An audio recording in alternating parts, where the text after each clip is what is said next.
वगैरह क्या है और सारा कुछ आप लोगों को पता है। अब वो क्या कहता है कि हम लोगों ने कार्बोहाइड्रेट मेटाबॉलिज्म का क्या मतलब है कि the sugars that we take in through our diet, ठीक है, वो क्या करते हैं, वो आपके सामने जो है थ्रो, बेटा अपना काइंडली माइक अपना अपना बंद कर दें।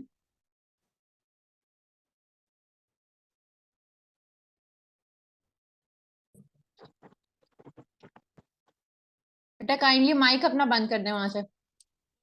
अच्छा, हम लोगों ने वही जो है आपके सामने देखना कि द फूड मॉलिक्यूल, फूड के अंदर जो आपके कार्बोहाइड्रेट के मॉलिक्यूल थे उनकी ब्रेकडाउन होगी और as a result of their breakdown हम लोगों के सामने क्या बनेगा, वो सिंपलर मॉलिक्यूल के अंदर कन्वर्ट होंगे। सिंपलर मॉलिक्यूल के अंदर कन्वर्ट होने के बाद there might be two kind of process जो कि पॉसिबल होते हैं और उनको हम लोग कहते हैं या तो एनाबॉलिक प्रोसेस होंगे या कैटाबॉलिक प्रोसेस होंगे।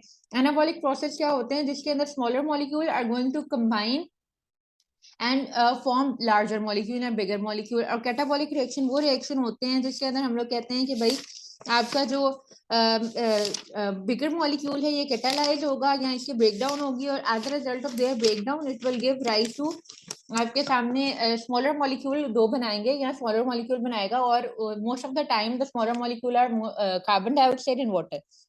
यहाँ पे एक टर्म इन्होंने लिखी है एम्फीबॉलिक पाथवे। एम्फीबॉलिक पाथवे वो पाथवे होते हैं सर्टेन जिसके अंदर at the same time anabolism और कैटाबोलिज्म हैंड्स ऑन दोनों एक साथ हो रही है, उसको हम लोग एम्फीबॉलिक पाथवे कहते हैं। मूविंग फॉरवर्ड, आप लोगों के सामने क्या है कि सर्टेन इंपॉर्टेंट जो है ना ये कार्बोहाइड्रेट मेटाबॉलिज्म है या सर्टेन पाथवेज हैं जो that are important for glucose metabolism. अब जब ग्लूकोज जो है ना, ये बच्चा एक मुझे कह रहा था कि मैम ये जो जरा है ना हम लोगों को ग्लूकोज ट्रांसपोर्टर जो है वो एक दफा रिपीट कर दें, तो हम वही देखने लगे हैं ग्लूकोज ट्रांसपोर्टर्स। तो सबसे पहले तो आप लोगों को ये बात पता होना चाहिए कि आपका जो ग्लूकोज है बेटा, जब कभी ये क्या है, यही ग्लूकोज आपके सामने क्या करेगा, यही ग्लूकोज आपके इंटेस्टाइन फूड से जो है आएगा और फूड से जब ग्लूकोज एब्जॉर्ब होना है तो कौन से ट्रांसपोर्टर्स हैं जो कि उसकी एब्जॉर्प्शन करते हैं, ठीक है। तो first of all you should know, बेटा काइंडली अपना माइक ऑफ कर दें, जिसका भी ओपन है म्यूट कर दें। Areeba yes ma'am. Kindly mike अपना म्यूट कर दें बच्चे। Thank you so much. अच्छा जी, तो हम लोग, मैं आपसे बात कर रही थी कि ग्लूकोज के ट्रांसपोर्ट की बात हो रही है। तो glucose if we have taken carbohydrate rich diet या फिर ऐसी डाइट जिसके अंदर ग्लूकोज है, तो ग्लूकोज आपके इंटेस्टाइन के अंदर आएगा और इंटेस्टाइन के अंदर आपके सामने एक खास किस्म के ट्रांसपोर्टर है, ठीक है, जिसको हम लोग कहते हैं SGLT1 या सोडियम डिपेंडेंट ग्लूकोज ट्रांसपोर्टर 1, ठीक है। तो SGLT1 के थ्रू वो इंटेस्टाइनल ल्यूमेन से आपके जो इंटेरोसाइट्स हैं उनके अंदर आ जाएगा, ठीक है। आफ्टर दैट ये जो है आपकी ब्लड स्ट्रीम के अंदर आएगा। अब ब्लड स्ट्रीम के अंदर ये देखिए यहाँ पे कि ग्लूकोज आपके पास मौजूद है। अब ग्लूकोज ने क्या करना है, सेल के अंदर एंटर होना है। तो जो एंट्री है ग्लूकोज की inside the cell, it occur in two types जो है ना वो अकर होती है। एक एंट्री वो है जो कि इंसुलिन डिपेंडेंट ट्रांसपोर्ट सिस्टम है ग्लूकोज का, ठीक है, इंसुलिन डिपेंडेंट है, और दूसरा है इंसुलिन इंडिपेंडेंट, ठीक है। Insulin independent transport system glucose का वो है जिसके अंदर हम लोगों को इंसुलिन हार्मोन नहीं चाहिए ग्लूकोज का सेल के अंदर मूव करवाने के लिए, ठीक है। और ये ज्यादातर आपके हेपेटोसाइट्स के अंदर, एरिथ्रोसाइट्स के अंदर और ब्रेन के अंदर होता है, ठीक है। और दूसरी तरफ आ जाता है वो ट्रांसपोर्टर जिसके अंदर इंसुलिन डिपेंडेंट, इंसुलिन आपका एक हार्मोन है और इंसुलिन वो हार्मोन है जो ब्लड के ग्लूकोज लेवल को कम करवाने के लिए इस्तेमाल होता है। तो ये इंसुलिन डिपेंडेंट ट्रांसपोर्टर्स आ जाते हैं और ये ज्यादातर आते हैं मसल्स के अंदर और एडिपोज टिश्यूज के अंदर, ठीक है। अब यहाँ पे उन्होंने एक और बात आपको बताई है कि देखिए यहाँ पे जो बच्चे कह रहे थे कि मैंने बता दें, तो इंसुलिन यहाँ पे आकर लगा, ठीक है, ये इंसुलिन रिसेप्टर के साथ बाइंड किया और इंसुलिन रिसेप्टर के साथ जैसे ही बाइंड किया तो इसने क्या किया, इसने इंटर्न इंसुलिन रिसेप्टर सबस्ट्रेट को, insulin receptor substrate that is IRS1 को IRS1 के अंदर एक्टिवेट कर दिया और जिसने इंटर्न जाकर आपके PI3 या फॉस्फोइनोसिटोल 3 काइनेज को एक्टिवेट किया और ये फॉस्फोइनोसिटोल जो 3 काइनेज हैं, इसने क्या किया, इसने आपके जो रिसेप्टर्स हैं ग्लूकोज के, या सॉरी ट्रांसपोर्टर्स हैं ग्लूकोज के जो कि इनसाइड द सेल मौजूद थे, उसको फिर कहाँ जो है ना भेजा, they send it to the आपकी मेम्ब्रेन, ठीक है, और ये मेम्ब्रेन पे गए, ये ट्रांसपोर्टर्स हम लोगों को चाहिए, ये ट्रांसपोर्टर यहाँ पे आकर लग गए, and as a result of it ये जो ग्लूकोज बाहर ब्लड स्ट्रीम के अंदर था, ये GLUT4 के through from the blood stream towards the cell या इनसाइड द सेल वो मूव कर गया, ठीक है। ये आपका कुछ इन शॉर्ट है, लेकिन आप लोगों को ये पेपर के अंदर नहीं आएगा, आपकी अंडरस्टैंडिंग के लिए जस्ट, ठीक है।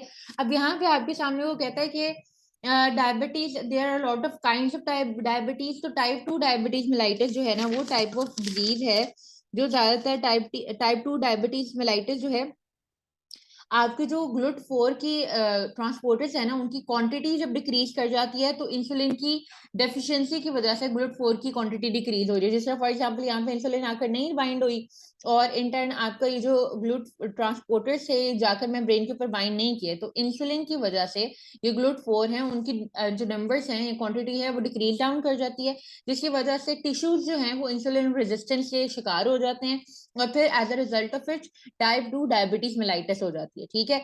यहाँ तक क्लियर है? जिस बच्चे ने कहा था कि मैम ये जो ग्लूकोज ट्रांसपोर्टर है ये हमें बता दें, क्लियर है बच्चे? फिर हम आगे चलें। Yes ma'am. ओके गर्ल्स, चलें ठीक है, ओके। अच्छा जी, अच्छा जी, खैर आप लोगों को ना for the sake of paper point of view आप लोगों को यू शुड नो कि कौन सा टाइप ऑफ ट्रांसपोर्टर जो हैं वो रिस्पॉन्सिबल होते हैं टायरोसाइड से अंदर मूव करवाने के लिए, और कौन से ग्लूकोज डिपेंडेंट है और कौन से ग्लूकोज इंडिपेंडेंट है। मैं खैर आपके जो है ना, फिलहाल कॉन्सेप्ट बिल्डअप के लिए जितनी इन्फॉर्मेशन उतनी इनफ है।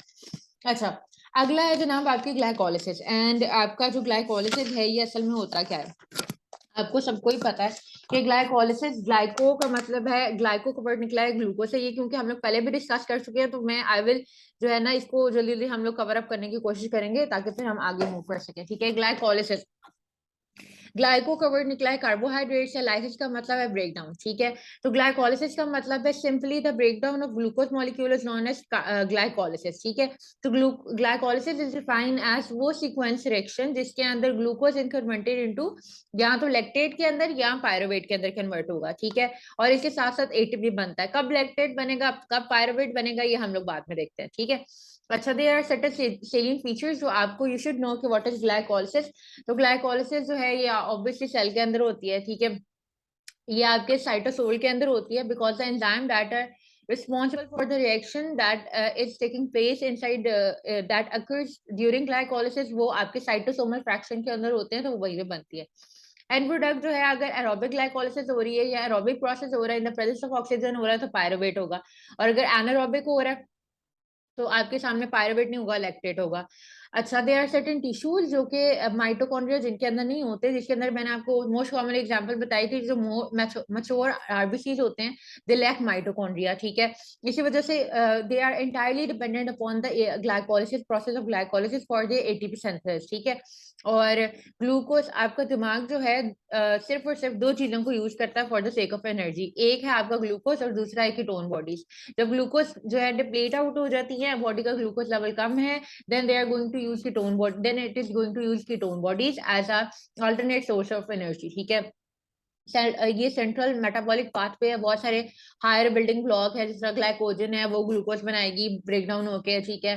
लैक्टोज है वो ब्रेक डाउन होके ग्लूकोज बनाएगी, तो सब जो है ना आपके मर्ज आउट हो जाते हैं किसके अंदर, ग्लाइकोलिसिस के अंदर, ठीक है। फिर आपका जो ये एमसीक्यू के अंदर आता है कि रिवर्स ऑफ ग्लाइकोलिसिस क्या है, ग्लूकोनियोजेनेसिस है। ग्लूकोनियोजेनेसिस क्या है, वो प्रोसेस है जिसके थ्रू हम ग्लूकोज बनाते हैं। ग्लाइकोलिसिस क्या है, जिसके थ्रू हम ग्लूकोज की ब्रेक डाउन करते हैं, ठीक है। तो खैर हम आगे जाके पढ़ेंगे जो सर्टेन स्टेप्स है ना ग्लाइकोलिसिस के और ग्लूकोनियोजेनेसिस के, वो भी रिवर्स आउट होते हैं, ठीक है, वो फिर इंशाल्लाह बाद में।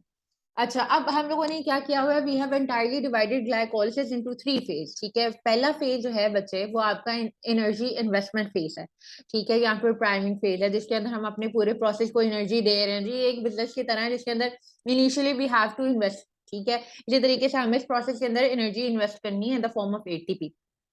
फिर क्या होगा, फिर से एक फेज आएगा जिसके अंदर one larger molecule is going to split up into two smaller molecule, और स्मॉलर मॉलिक्यूल जो है वो अपने इंटायरली इंडिपेंडेंट प्रोसेस आगे करेंगे, उसको हम लोग स्प्लिटिंग फेज करते हैं कहते हैं। फिर the third phase is energy generation phase.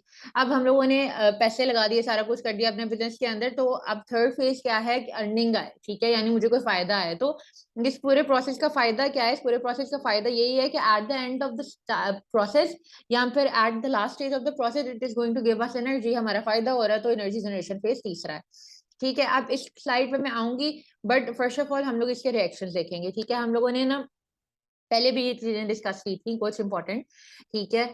तो हम लोगों के सामने दे आर मेटाबॉलिज्म के अंदर they are two kind of reaction, ठीक है। ये केमिस्ट्री के अंदर भी they are two kind of reaction. एक रिएक्शन वो है जिसके अंदर एनर्जी हम दे रहे हैं, ठीक है, तो वो एंडोथर्मिक है, ठीक है। और एक रिएक्शन वो है जिसके अंदर एनर्जी रिलीज हो रही है, वो एक्सोथर्मिक रिएक्शन है, ठीक है। अब ये जो फेज आपके सामने जो स्क्रीन के ऊपर डिस्प्लेड है, ये आपका यहाँ से लेकर यहाँ तक इट इज एक्चुअली आपकी एनर्जी इन्वेस्टमेंट फेज है, ठीक है। तो आपका जो ग्लूकोज है यहाँ पे, अच्छा, आपका जो ग्लूकोज है बच्चे यहाँ पे, ये ग्लूकोज आपका कन्वर्ट हो रहा है ग्लूकोज 6 फॉस्फेट में। कैसे कन्वर्ट हो रहा है? बिकॉज एट कार्बन नंबर 6 आपकी फॉस्फेट ऐड हो रही है। अब ये फॉस्फेट ऐड कहाँ से हो रही है? आपका एक एनर्जी पहली जो है ना एटीपी का मॉलिक्यूल यहाँ पे आ रहा है, ठीक है, और वो एक एटीपी का molecule adenosine triphosphate that has 3 phosphate, वो कन्वर्ट हो रहा है एटीपी के अंदर दैट हैज 2 फॉस्फेट। और क्यों? क्योंकि 2 फॉस्फेट यहाँ पे रह गए, क्योंकि एक फॉस्फेट जो है उसने शुगर को डोनेट कर दिया था। और the enzyme that is responsible for this reaction is hexokinase. Kinase are जो है ना आपके सामने वो एंजाइम्स हैं that are responsible for addition of phosphate, ठीक है। जरूरी नहीं है कि आपके एक पर्टिकुलर सबस्ट्रेट के अंदर ही फॉस्फेट ग्रुप अटैच हो रहा हो, सर्टेन कंडीशन के अंदर ऐसे होता है कि दूसरे मॉलिक्यूल के अंदर फॉस्फेट ग्रुप ऐड हो रहा होता है, उसके लिए भी हम काइनेज इस्तेमाल करते हैं, ठीक है। तो आपका ग्लूकोज जो है वो ग्लूकोज 6 फॉस्फेट के अंदर कन्वर्ट हो रहा है, और ये आपके सामने जो है ना आप जो है क्या कर रहे हो, आप ये फिक्स कर रहे हो ग्लूकोज को या ट्रैप कर रहे हो ग्लूकोज को inside the cell phosphate group add करके, ठीक है। अच्छा जी, फिर अगला जो स्टेप है हम लोगों का, अगला स्टेप है बेटा आपके सामने जो ग्लूकोज 6 फॉस्फेट है ना वो कन्वर्ट हो रही है। अच्छा, अब एक और इम्पोर्टेंट बात जो आपने साथ साथ ही देखनी है कि कौन सा जो स्टेप है ना ग्लाइकोलिसिस का, कौन सा रिवर्सिबल है कौन सा इरिवर्सिबल, ठीक है। तो पहला स्टेप जो ग्लूकोज कन्वर्टर है ग्लूकोज 6 फॉस्फेट के अंदर, ये आपका जो है इरिवर्सिबल स्टेप है, ठीक है। अब then moving forward glucose 6 phosphate जो है वो फ्रुक्टोज 6 फॉस्फेट के अंदर कन्वर्ट हो रहा है। ये पहले हम लोगों ने देखा था कि एक दूसरे के आइसोमर्स हैं, ठीक है। तो इनकी कन्वर्जन के लिए जो एंजाइम लगेगा वो हमारा लगेगा फॉस्फोग्लूको आइसोमरेज, ठीक है। फिर आपको जो फ्रुक्टोज 6 फॉस्फेट है ये क्या करेगा? फ्रुक्टोज 6 फॉस्फेट आपका कन्वर्ट, अच्छा ये वाला जो रिएक्शन है बेटा ये रिवर्सिबल है, ये इरिवर्सिबल नहीं, ये रिवर्सिबल है, ठीक है। अब फ्रुक्टोज 6 फॉस्फेट जो है वो कन्वर्ट हो रहा है फ्रुक्टोज 1,6 बिस्फॉस्फेट के अंदर, ठीक है।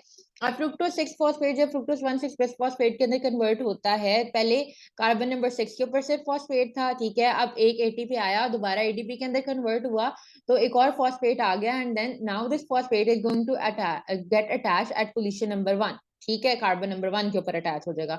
As a result of it will result in the formation of fructose 1,6 bisphosphate with the utilisation या in the presence of the enzyme that is phosphofructokinase, ठीक है। अब उस दिन जो है आपके सामने एक जो है बच्ची मुझे कह रही थी कि मैम फ्रुक्टोज 1,6 बिस्फॉस्फेट के अंदर या फ्रुक्टोज बाइफॉस्फेट के अंदर क्या फर्क है? तो फ्रुक्टोज बिस्फॉस्फेट जो है वो आपके सामने वो इंडिकेट करता है कि आपके सामने 2 फॉस्फेट ग्रुप जो है वो अटैच है, ठीक है। और जो बायोफॉस्फेट है ये असल में फॉस्फोरिक एसिड का सॉल्ट होता है जिसको हम बायोफॉस्फेट कहते हैं। तो बायोफॉस्फेट का इससे कोई ताल्लुक नहीं है, it is entirely something else, ठीक है। तो बिस्फॉस्फेट इज समथिंग जो आपके 2 फॉस्फेट ग्रुप को के अटैचमेंट को शो करता है। अच्छा, पहला स्टेप ये वाला था जो इरिवर्सिबल था, और दूसरा स्टेप जो है ना बच्चे आपका ये वाला है। एग्जाम के अंदर आपको क्या पूछता है? आपको पूछता है कि भाई मुझे बताओ ग्लाइकोलिसिस का कौन सा ऐसा स्टेप है जो कि रेट लिमिटिंग है। तो लेट मी टेल यू कि fructose 6 phosphate that is getting converted into fructose 1,6 bisphosphate is the rate limiting step. ये वो स्टेप है जो कि आपकी पूरे साइकिल को, ये पूरी साइकिल जो पूरा जो प्रोसेस है आपका उसको उसकी स्पीड को कंट्रोल कर रहा है, ठीक है जी। यहाँ तक आपको पता है बच्चे कि आपके 2 एटीपी के मॉलिक्यूल लग रहे हैं, ठीक है। ये एनर्जी इन्वेस्टमेंट फेज था। मूविंग फॉरवर्ड आपका एनर्जी इन्वेस्टमेंट फेज खत्म हो गया।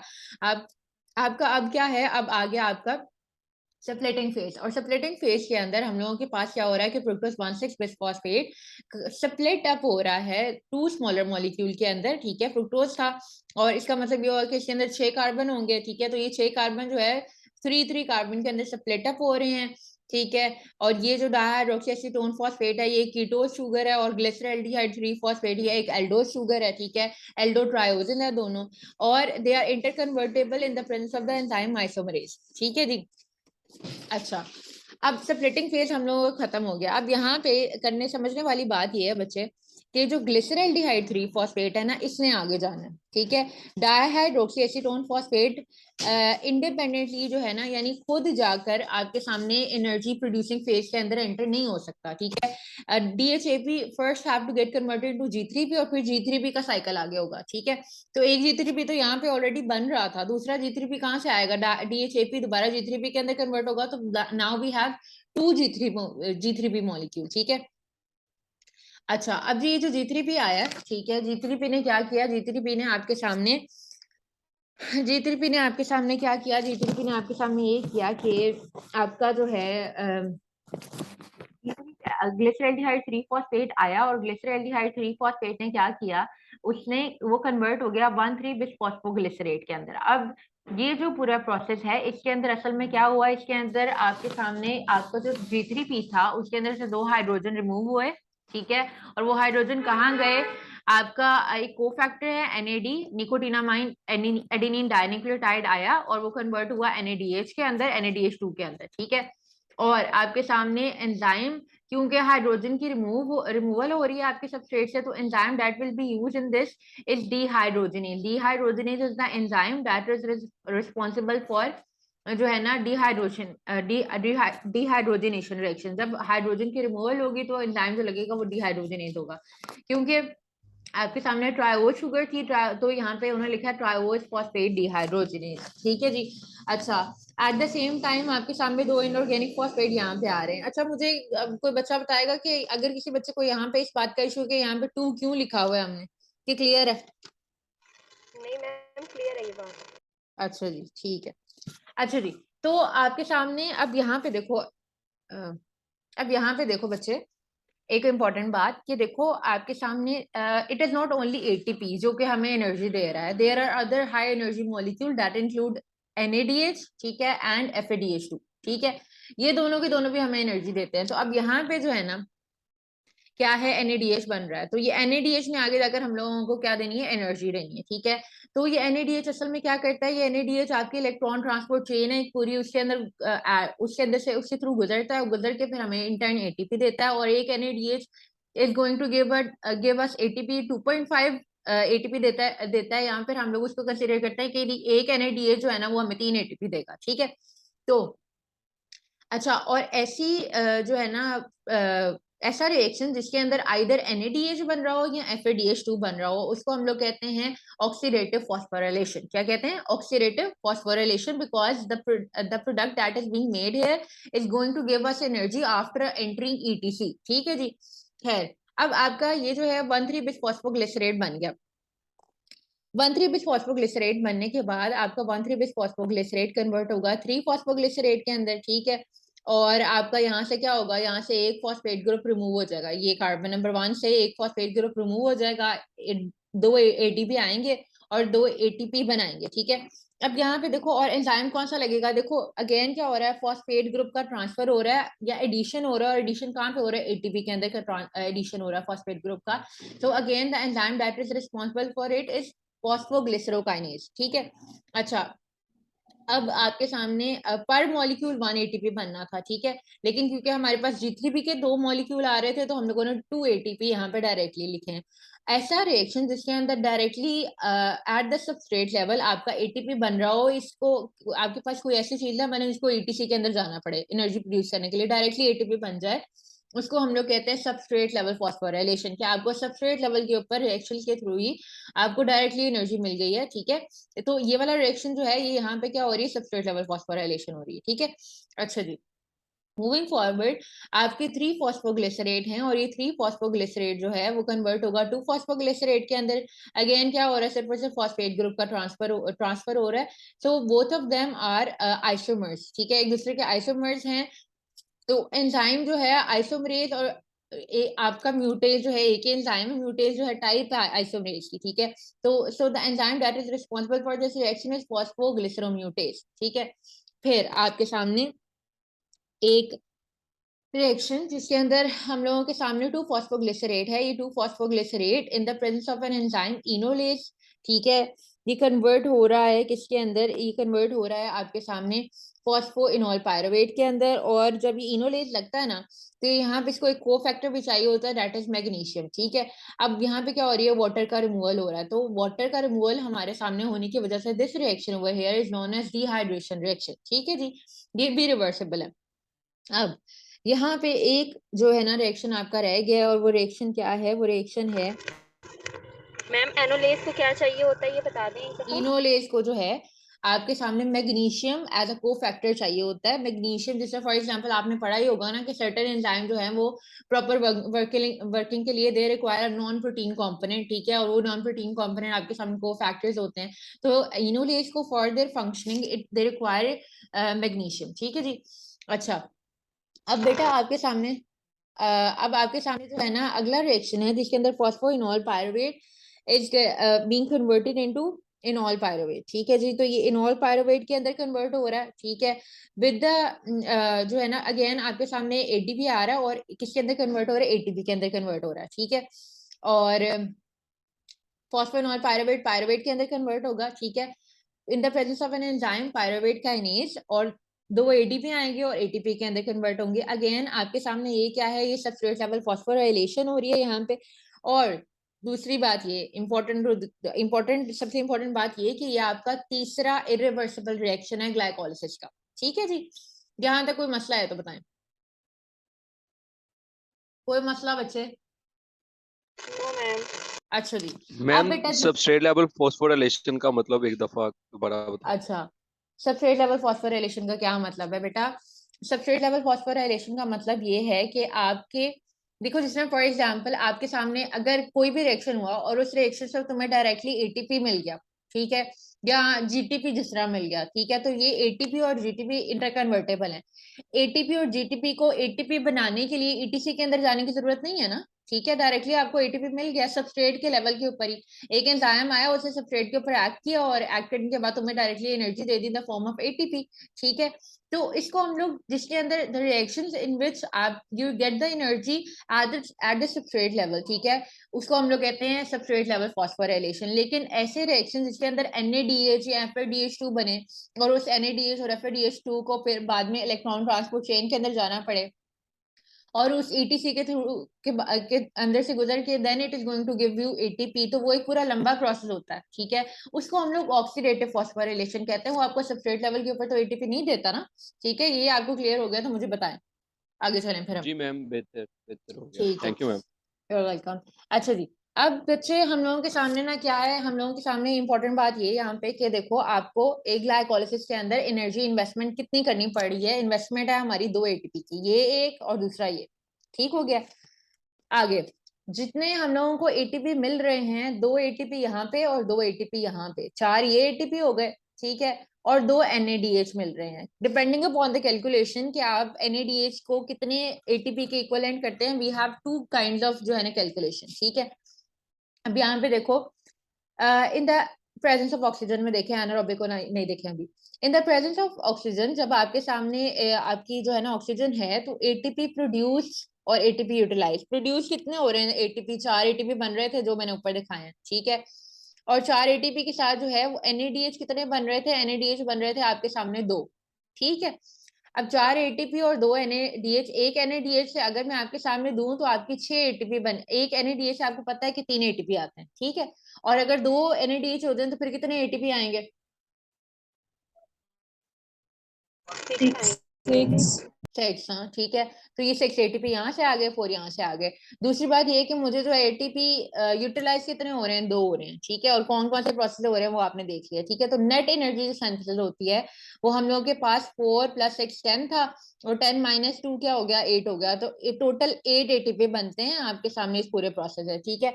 एनारोबिक का फिर जब हम लोग एनारोबिक के अंदर देखो, एनारोबिक के अंदर असल में क्या होता है, एनारोबिक के अंदर in the absence of oxygen जो है ना फिनोमेना हो रहा होता है, ठीक है। उसके अंदर 4 एटीपी तो बनते हैं, लेकिन जो NADH बनता है ना इन पूरे साइकिल के अंदर, वो NADH यूटिलाइज हो जाता है, ठीक है, आगे वाले रिएक्शन में, जिसके अंदर पायरुवेट डायरेक्टली लैक्टेट के अंदर कन्वर्ट होता है। तो NADH2 जो कि बनता है वो NAD के अंदर दोबारा यूटिलाइज हो गया, तो उससे तो एटीपी हमें नहीं आते। तो as a result of which आपके 4 एटीपी वैसे ही बनते हैं, ठीक है। लेकिन 2 एटीपी ऊपर यूटिलाइज भी तो होते हैं, तो 4 - 2 जो है ना, फिर नेट गेन जो एटीपी का आता है वो 2 एटीपी आता है, ठीक है। यहाँ तक क्लियर है? अगर बेटे कैलकुलेशन के अंदर इशू है तो मुझे पूछें, आगे चलें। Yes ma'am. Yes ma'am, clear है। ओके जी। अच्छा अब ना आपके बच्चे, अच्छा एक और बात, ये बहुत इंपॉर्टेंट चीज है, और ये इंपॉर्टेंट चीज इस वजह से है क्योंकि हम लोग जो है इसके अंदर क्या है, इसके अंदर ये है कि आपके सामने देयर आर सर्टेन प्रोसेस, ठीक है, जिसको यहाँ एक सर्टेन साइकिल है जिसको रेपरपोर्ट ल्यूबरिंग साइकिल कहते हैं। अब रेपरपोर्ट ल्यूबरिंग साइकिल के अंदर असल में होता क्या है, ये वो साइकिल है जो कि ग्लाइकोलिसिस फिनोमेना है, छोटा सा, ठीक है। होती ग्लाइकोलिसिस ही हो रही है, ठीक है, लेकिन ग्लाइकोलिसिस के अंदर ही क्या होता है, ग्लाइकोलिसिस के अंदर एक अल्टरनेटिव पाथवे है, ठीक है। और अल्टरनेटिव पाथवे क्या है, अल्टरनेटिव पाथवे ये है कि जब आपकी जो है ना, ये साइकिल मैं दिखा दूं आपको पहले, हाँ। अल्टरनेटिव पाथवे ये है कि जब आपके सामने जो है ये 1,3 बिस्फॉस्फोग्लिसरेट बनता है ना, मैं बात कर रही हूँ एरिथ्रोसाइट की, मच्योर आरबीसीज की, ठीक है।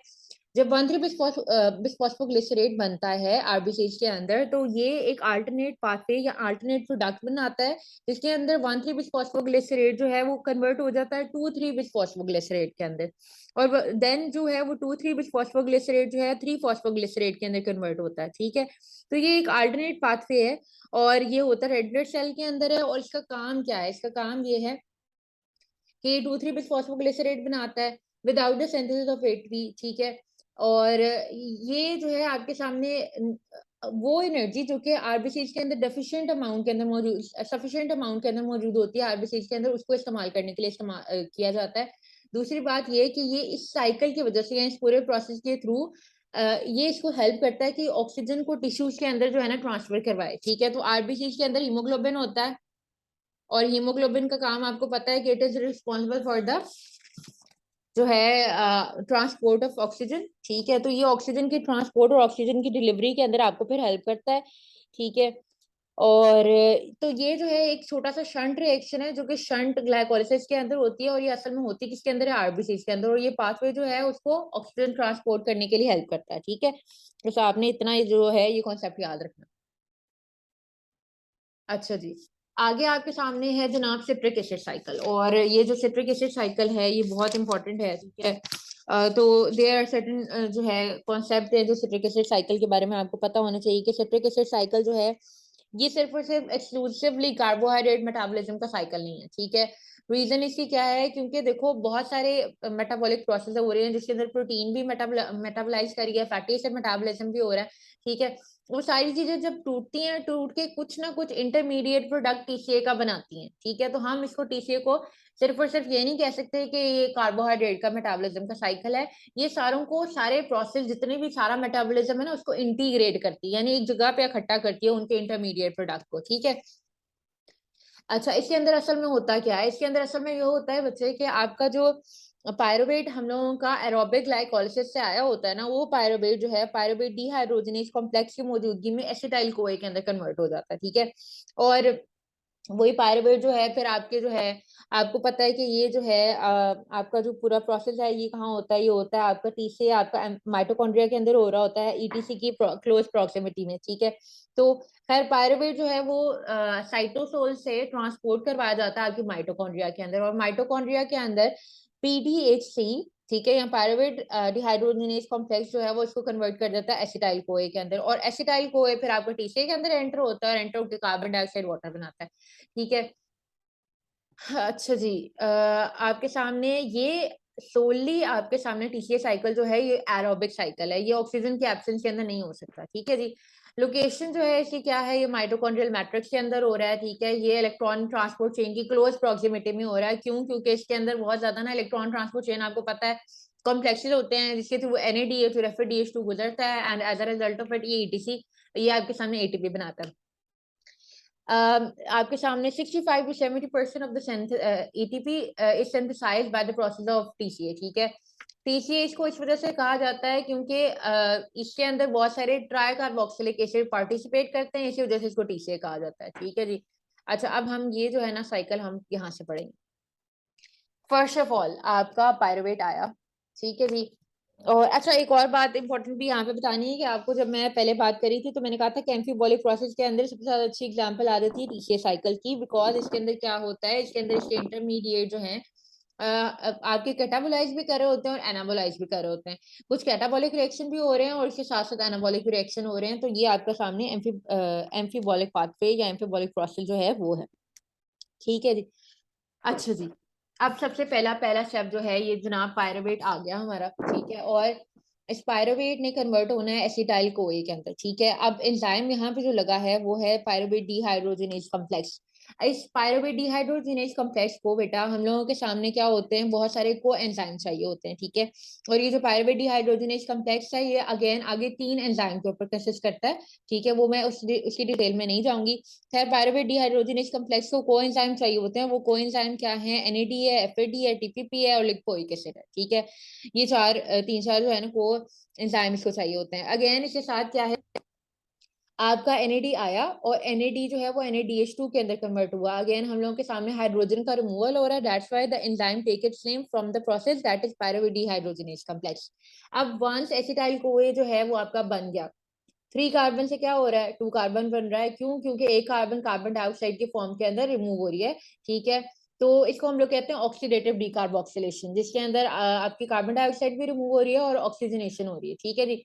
अच्छा जी, एसिटाइल कोए आया। ठीक है। एसिटाइल कोए और ऑक्सैलो एसीटेट ने क्या किया, इन्होंने आपके सामने कंडेंसेशन रिएक्शन दिया जिसके अंदर ये दोनों कंबाइन हो गए। ठीक है। और कॉम्बिनेशन के नतीजे में उन्होंने आपके सामने एक मॉलिक्यूल बनाया दैट इज सिट्रेट। ठीक है जी। अब एंजाइम जो कि आपको चाहिए होगा यहाँ पे वो है जनाब सिट्रेट सिंथेज। अब वो क्या कहता है, कहता है सिट्रेट सिंथेज जो है आपके सामने, अच्छा सिट्रेट सिंथेज आपको एंजाइम चाहिए। ठीक है। और आपको पता है कि सिट्रेट सिंथेज का आपके ना, देखो बेटा, मेटाबॉलिक प्रोसेस के अंदर आपके कुछ एक्टिवेटर्स होते हैं और कुछ इनहिबिटर्स होते हैं। एक्टिवेटर्स वो चीज होती है जो आपके इस पूरे रिएक्शन को एक्टिवेट करवा दें कि भाई रिएक्शन होता रहे होता रहे। इनहिबिटर्स आर द थिंग जो कि रोक देंगे रिएक्शन को कि भाई यहीं पे रुक जाओ। ठीक है।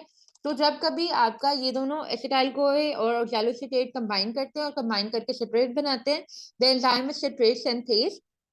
और आपको यहाँ पे बता दूं कि जो ATP है और सिट्रेट है ये दोनों के दोनों इसके इनहिबिटर हैं, जो एंजाइम यहाँ पे लगता है सिट्रेट सिंथेज। रीजन बीइंग, अगर आपके पास ऑलरेडी ATP की कंसंट्रेशन बहुत ज्यादा ना तो फिर ये साइकिल नहीं होगा। क्यों? क्योंकि ये साइकिल सोली आपको ATP देता ज्यादा अमाउंट के अंदर। एक बंदे के पास ऑलरेडी एनर्जी अवेलेबल है तो TCA क्यों होगा, TCA सिचुएशन के अंदर नहीं होगा, रुक जाएगा। ठीक है। अगेन फिर आपका जो सिट्रेट है वो कन्वर्ट होता है बेटा जी आइसोसिट्रेट के अंदर। और सिट्रेट और आइसोसिट्रेट जो है ना, इनकी कन्वर्जन जो है ये आइसोमराइजेशन रिएक्शन है। और आइसोमराइजेशन रिएक्शन के अंदर जो एंजाइम लगता है वो है आपका अकोनिटेज। ठीक है जी। मूविंग फॉरवर्ड हम लोगों के सामने अगला जो स्टेप है आपका वो है, अच्छा यहाँ पे एक और बात भी बताती चलूँ मैं यहाँ पे, आपने TCA का भी याद रखना है कि कौन से रिवर्सिबल स्टेप है, कौन से इरिवर्सिबल स्टेप है। कि एसिटाइल को ऑक्सैलो एसीटेट जो है ना जब सिट्रेट बनाते हैं, ये आपके सामने इरिवर्सिबल स्टेप है, फर्स्ट इरिवर्सिबल स्टेप है। अब जब आइसोसिट्रेट, ये वाला रिवर्सिबल है, सिट्रेट से आइसोसिट्रेट वाला रिवर्सिबल है। जब आपका आइसोसिट्रेट जो है ये आपका कन्वर्ट होता है अल्फा कीटो ग्लूटरेट के अंदर, एंजाइम जो लगता है वो है आपका आइसोसिट्रेट डिहाइड्रोजनेज। ठीक है। आइसोसिट्रेट डिहाइड्रोजनेज क्यों लगता है, क्योंकि हाइड्रोजन रिमूव हो रही है। आप NAD आएगा और NADH2 के अंदर कन्वर्ट होगा। Eight the same time carbon dioxide यहाँ से रिमूव हो रही है, तो ये भी ऑक्सीडेटिव डिकार्बोक्सिलेशन के अंदर आता है और ये दूसरा इरिवर्सिबल रिएक्शन है आपका TCA का। अच्छा जी, मूविंग फॉरवर्ड आपका अल्फा कीटोग्लूटारेट जो है, ये पूरा प्रोसेस था कि अल्फा कीटोग्लूटारेट आया, अल्फा कीटोग्लूटारेट जो है वो कन्वर्ट हुआ सक्सिनाइल कोए के अंदर with the removal of another carbon and 5 carbon gets converted into 4 carbon, ठीक है। कार्बन डाइऑक्साइड रिमूव हुई, फिर अगेन क्या हो रही है, डिहाइड्रोजनेशन हो रही है। The enzyme will be alpha ketoglutarate dehydrogenase complex NAD NADH2 के अंदर कन्वर्ट हो रहा है, ठीक है। अच्छा जी, और फिर सक्सिनाइल कोए आया, ठीक है। अच्छा, अब यहाँ पे देखें कि आइसोसेट्रेट जो है अल्फा कीटोग्लूटारेट के अंदर कन्वर्ट हो रहा है, अल्फा कीटोग्लूटारेट सक्सिनाइल कोए के अंदर कन्वर्ट हो रहा है, दोनों स्टेप के अंदर NADH2 आ रही है। तो ये जो NADH2 बन रही है, ये असल में क्या है, इन दोनों स्टेप के अंदर ऑक्सीडेटिव जो है ना, ऑक्सीडेटिव फॉस्फोराइलेशन हो रही है, ठीक है। तो यहाँ पे भी ऑक्सीडेटिव फॉस्फोराइलेशन हो रही है, यहाँ पे भी ऑक्सीडेटिव फॉस्फोराइलेशन हो रही है, ठीक है। अच्छा जी, जब आपका अल्फा कीटो, ये आपका क्या है, ये है आपका irreversible step. Moving forward succinyl कोए जब आपका कन्वर्ट होता है सक्सिनेट के अंदर, तो आपका GTP आता है और GTP के अंदर कन्वर्ट होता है, और यहाँ पे जो एंजाइम लगता है वो है सक्सिनेट थायोकाइनेज, ठीक है। अब सक्सिनेट थायोकाइनेज जो है वो GTP बना रहे हैं। GTP क्या है, ये आपके सामने ये समझ ले कि GTP और ATP they are freely convertible. GTP बन गया, इसका मतलब है कि ATP बन गया, ठीक। तो आपका यहाँ पे क्या है, आपका यहाँ पे सबस्ट्रेट लेवल के ऊपर आपको एनर्जी मिल रही है। So the reaction over here is will be known as substrate level phosphorylation, ठीक है। मैं साइकिल पूरा कर लूंगी इंशाल्लाह, फिर जब कल आप लोग आएंगे ना, तो फिर साइकिल हम इसको थोड़ा डिस्कस कर लेंगे, ठीक है। मीटिंग एंड हो जाएगी तो आप लोग जो है आपका लेक्चर खत्म हो जाएगा। सक्सीनेट जो है फिर आपके पास आया, और सक्सीनेट जो है वो कन्वर्ट होगा जनाब फ्यूमेरेट के अंदर। ये भी आपके सामने रिवर्सिबल प्रोसेस है। और जो आपके सामने FAD है वो कन्वर्ट होता है FADH2 के अंदर। अब आपको पता है कि FADH2 क्या है, ये हाई एनर्जी मॉलिक्यूल है, ठीक है। और क्योंकि हाइड्रोजन यहाँ से रिमूव हो रही है, तो आपके सामने जो एंजाइम लगेगा वो लगेगा सक्सीनेट डिहाइड्रोजनेज, ठीक है। फिर फ्यूमेरेट जो है वो आपका मेलेट के अंदर कन्वर्ट होगा, ठीक है। और विद द, बेटा माइक इसका है, फ्यूमेरेट आपका मैम मेलेट के अंदर, जी जी मैम ये कैसे कि ये रिएक्शन रिवर्सिबल है या इरिवर्सिबल है? बेटा, ये कॉन्टेक्स्ट के अंदर लिखा हुआ है, क्योंकि इस साइकिल के अंदर नहीं लिखा हुआ, लेकिन आपको ये याद करना पड़ेगा कि ये वाला रिएक्शन रिवर्सिबल है, ये रिवर्सिबल है। ये सवाल आता है बहुत दफा। खैर मैं साइकिल पूरा कर लूं फिर आपको बताती हूँ। फ्यूमेरेट जो है वो मेलेट के अंदर कन्वर्ट होगा, एंजाइम आपका यहाँ पे फ्यूमेरेट लगेगा, और फिर मेलेट जो है वो ऑक्सैलोएसिटेट के अंदर कन्वर्ट होगा। ये भी यहाँ पे जो एंजाइम लगेगा वो मेलेट डिहाइड्रोजनेज है। अच्छा, आपको ना ये बात याद रखनी पड़ेगी कि ग्लाइकोलिसिस के अंदर कितने स्टेप ऐसे हैं जो रिवर्सिबल नहीं है, वो 3 है। और आपको ये भी याद रखने पड़ेगा कि जो आपका टीसीए साइकिल है उसके अंदर कितने ऐसे स्टेप हैं जो कि रिवर्सिबल हैं और कितने ऐसे हैं जो इरिवर्सिबल हैं, ठीक है। तो इन द केस ऑफ आपका जो है टीसीए, तो टीसीए के अंदर भी 3 रिएक्शन है। पहला रिएक्शन जो जिसके अंदर ऑक्सैलोएसिटेट और एसिटाइल को ये